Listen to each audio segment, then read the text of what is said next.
কি বন্ধুরা, সন্ধ্যের জলখাবারে চপ খেতে ইচ্ছে করছে? তাহলে বাড়িতে কুমড়ো আছে তো, ঝটপট একবার রেসিপিটা ফলো করে নিন। প্রথমে কড়াই সরিষার তেল দিয়ে তাতে দিয়ে দিলাম কসুরি মেথি, কাঁচা লঙ্কা কুচি আর গ্রেট করা আদা। এবার আমি এগুলো বেশ ভালো করে বেশ কিছুক্ষণ ধরে ভেজে নিচ্ছি। ভাজা হয়ে গেলে এর মধ্যে দিয়ে দিচ্ছি টমেটো কুচি আর রেড ব্লে পেপার কুচি। আপনাদের কাছে যদি রেড না থাকে তাহলে ইয়েলো গ্রিন ব্যবহার করতে পারেন, কোনো অসুবিধে নেই। এরপর এগুলোও আমি বেশ ভালো করে ভেজে নিয়ে এর মধ্যে দিয়ে দিচ্ছি স্বাদ মতো লবণ দিয়েও আমি বেশ কিছুক্ষণ এগুলো নাড়াচাড়া করে দিচ্ছি।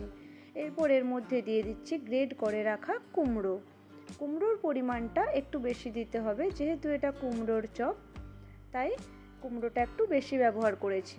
নাড়াচাড়া করে কুমড়োটাও ভেজে নিচ্ছি। এরপর এর মধ্যে গুঁড়ো মশলাগুলো অ্যাড করে দিয়ে দিচ্ছি জিরে গুঁড়ো, ধনে মৌরির গুঁড়ো ও লঙ্কার গুঁড়ো।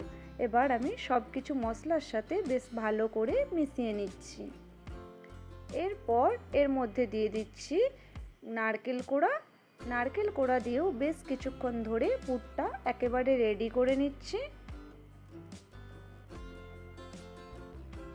নামানোর আগে এর মধ্যে দিয়ে দিচ্ছি অল্প একটু ভাজা মশলার গুঁড়ো। ভাজা মশলাটা ভালো করে পুরের মধ্যে মিশিয়ে নিয়ে নামিয়ে ঠান্ডা হতে দিচ্ছি। ঠান্ডা হয়ে গেলে এখান থেকে অল্প করে হাতের মধ্যে নিয়ে এইভাবে মুঠো মুঠো করে একটা লম্বা শেপ দিয়ে নিচ্ছি। আপনারা আপনাদের ইচ্ছে মতো শেপ দিতে পারেন।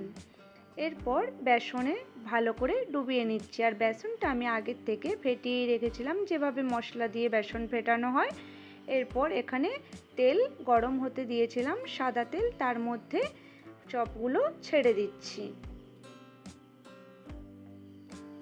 এরপর বেশ কিছুক্ষণ ধরে উল্টে পাল্টে বেশ লাল লাল মুচমুচে করে চপগুলো ভেজে নিচ্ছি। সবকটি ভাজা হয়ে গেলে আমি এখানে শেজওয়ান চাটনির সাথে পরিবেশন করে দিচ্ছি। এই শেজওয়ান চাটনির রেসিপি কিন্তু আমার চ্যানেলে আপনারা পেয়ে যাবেন। ধন্যবাদ।